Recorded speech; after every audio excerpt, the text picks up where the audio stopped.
What's up, Flowboarders? Welcome to the Post Flow Show. We saw an epic battle for the 2025 International Flowboarding Championships out here in Thailand. Boys, first thoughts, Sean, what'd you think of the day? Oh man, the day was incredible.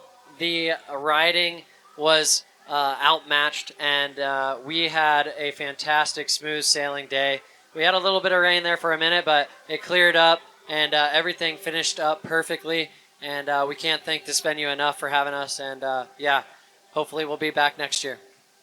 From start to finish, it was just fireworks. We started with a format we've never done before with a ride-in to the main event with best trick only. And we had the lowest seed get in there, Tom, and he battled his way in and was in. And, you know, so shout out to the format on that. And just seeing international riders just challenge the local riders, the U.S. riders, the Finnish riders, the people that have been competing. So it's just awesome all around. And, you know, we're tired, but it was so beautiful to watch the riding from this weekend.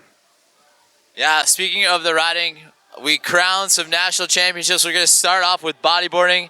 We saw the defeat, the upset, Danny Tropchek going down, and Patrick MacArthur, PB3, taking top spot. What do you boys think about that?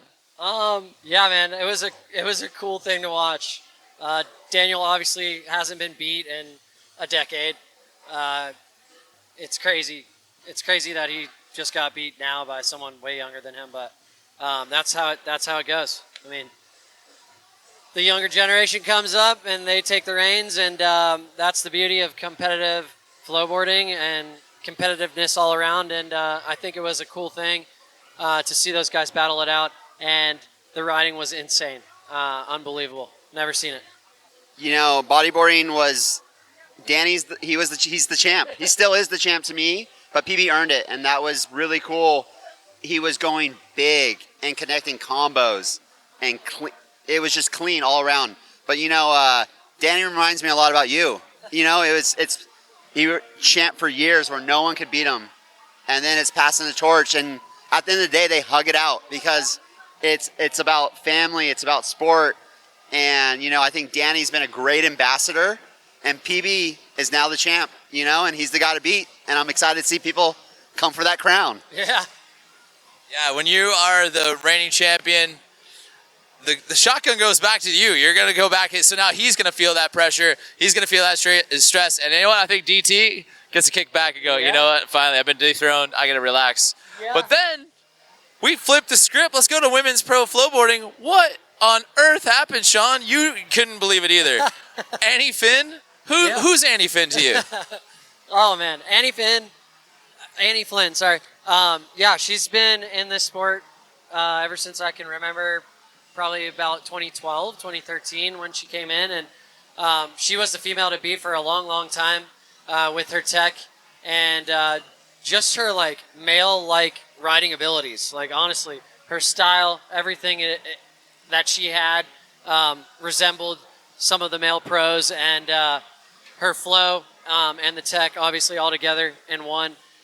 She came out of nowhere, and I think it's cool because she hasn't competed in so long, and to be able to come here and get to the final and get third, she should be very proud of herself, yeah.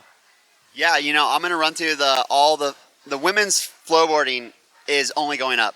Like, that was probably my highlight of this weekend as the sport.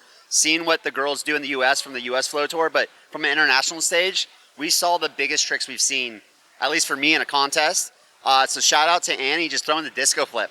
I love that trick. You know, I know sometimes from the boys' side, they're not the biggest fan, but I am. I love the disco. Well, to see a female do it, and it was so cool. And then obviously Monica, the U.S. champ, you know, she puts in the work. She was doing a big flip boot camp at Flow House Bangkok, you know, just pushing that trick, you know, and when she stomped her varial flip in her run, just the fist pump, you know, I love seeing that, the competitiveness. And then Sasha, you know, she struggled a little bit in the qualifier, took a day off, saw what riders are doing, needing to get the scores. She changed it up, and she threw the biggest tricks I've seen women land in the sport of flowboarding in a long time. So shout out to all the ladies, even Maddie, Carolina, Lexi, all the Korean girls landing kickflips. Like, it was so cool to see that division. Just pumped me out because it's only going up.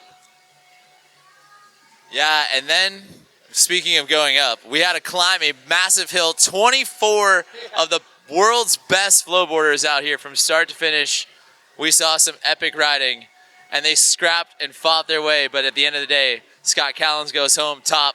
Who was your biggest surprise out there besides Scott Callens? J Bang was the biggest surprise for me. Yeah. I mean, Yeah. the man came out of nowhere, landed a Vera flip, and got into the final. Just shows how much you pay attention to what's going on. You can sneak in there no matter what. There's never a moment where you should give up. You should always pay attention to the scoring and see where you're at and do what you need to do to get to where you want to go. And he did just that, and it was amazing to see. Everyone else in the final threw down.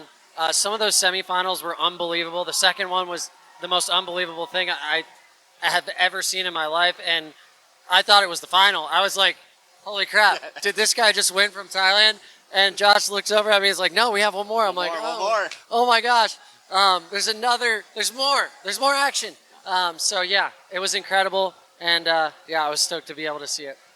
You know, I was real pumped. You know, the seeding round qualifier was a bit shaky. I'll just say it for the boys. It was a little shaky, jet lag, nerves, a little bit of everything.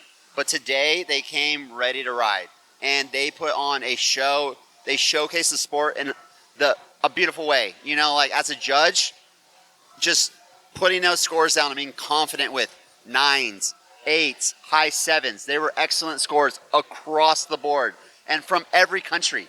That was what was cool.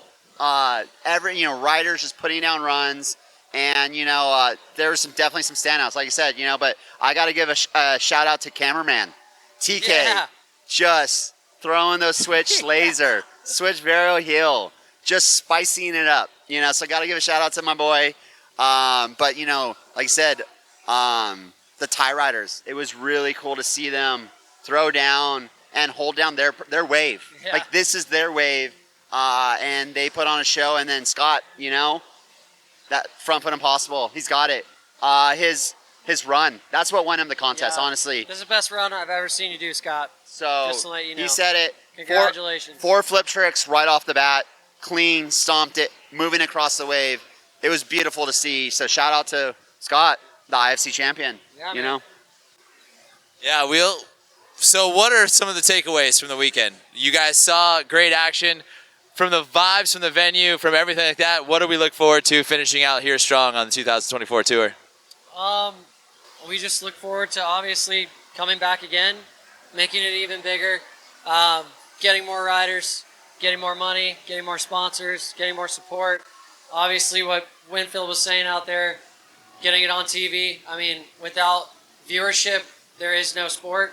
So that's our goal, and I think that we're on the way. I mean, Josh has come in here and changed a lot of the aspect of this sport. I've been here for a long, long time, and it has never run this good, and it's never been this good to watch, personally for me.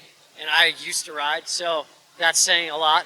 And I think the format has changed the game for the best, and I enjoy it. I was on the edge of my seat for most of the stuff that we were watching today, and I think that's what it's all about.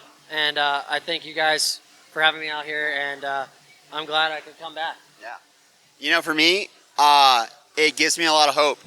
The community is strong, and that's what's really going to take the sport of flowboarding to the next level.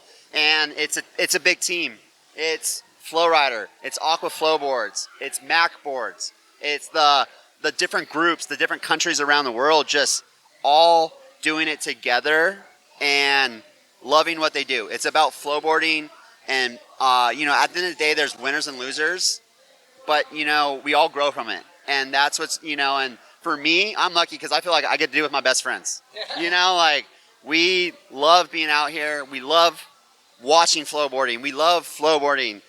We love action sports. And a lot of players in Winfield have vision, goals to get it on television, taking it to the next level. And, we just all want to work together, and it takes a big community to do it, and we're stronger as a big force. Well, from all of us out here in Thailand, we don't want to go home. We want to keep going, keep this party going, but we do. More information about the 2025 season coming up soon, so make sure you guys hit that like notification and make sure you follow us. We're going to have more content like this coming out. Stay tuned. We hope you guys enjoyed it. And as always, we'll see you at the next wave. Peace.